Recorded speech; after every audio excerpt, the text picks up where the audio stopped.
Donc pour démarrer le laser, on appuie sur le bouton marche sur la droite. On a sur la gauche notre bouton arrêt et en haut notre bouton arrêt d'urgence. Au niveau de la source laser, on a un commutateur à clé qui permet de l'allumer. Et ensuite, on a un bouton qui permet d'allumer le laser, donc le faisceau. On a ensuite en dessous notre module de refroidissement, donc avec une température qui doit atteindre 28 degrés pour pouvoir allumer la source laser. On a ici notre page d'accueil, donc avec au centre de la page nos 12 choix de paramètres donc, qui sont modifiables. Pour commencer à rentrer dans le laser, on peut cliquer sur ce bouton. Donc là on voit qu'il a sélectionné notre paramètre numéro 1. On peut aussi cliquer sur un autre paramètre pour en sélectionner un autre.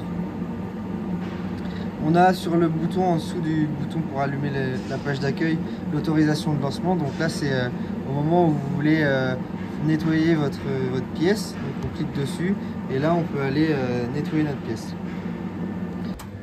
On a ensuite notre bouton indication lumière rouge. Donc quand on appuie dessus, on peut voir le faisceau qui sort du pistolet. On a ensuite la description de l'emploi, donc où on voit le temps d'utilisation total et le temps d'utilisation actuel. Ici on a notre page de paramètres, donc on est comme ça dedans. On a un mot de passe avant à rentrer pour y accéder.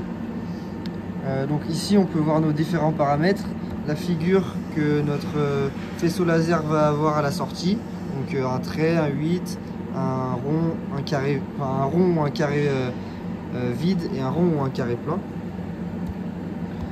On a ensuite la direction de notre laser, donc verticale ou horizontale. Tac. Et ensuite on a tous les paramètres de gestion de la puissance de notre laser, donc la puissance en pourcentage, la longueur du faisceau actif, la fréquence à laquelle on va tirer, la largeur de numérisation en millimètres, la largeur d'impulsion et la vitesse de numérisation. On a ensuite le bouton prévisualisation qui permet de voir notre faisceau laser aussi. Tac. Donc on peut le mettre en forme de 8.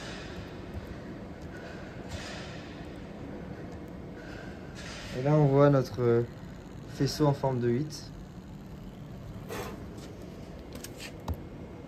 Et on a le bouton préservation qui nous permet de sauvegarder nos données et de retourner à notre page d'accueil. Donc avant de tirer, on doit s'équiper d'équipements pour se protéger. Donc on a soit les lunettes, soit le masque. Et on doit aussi porter des gants. Donc des gants qui permettent de ne pas se brûler.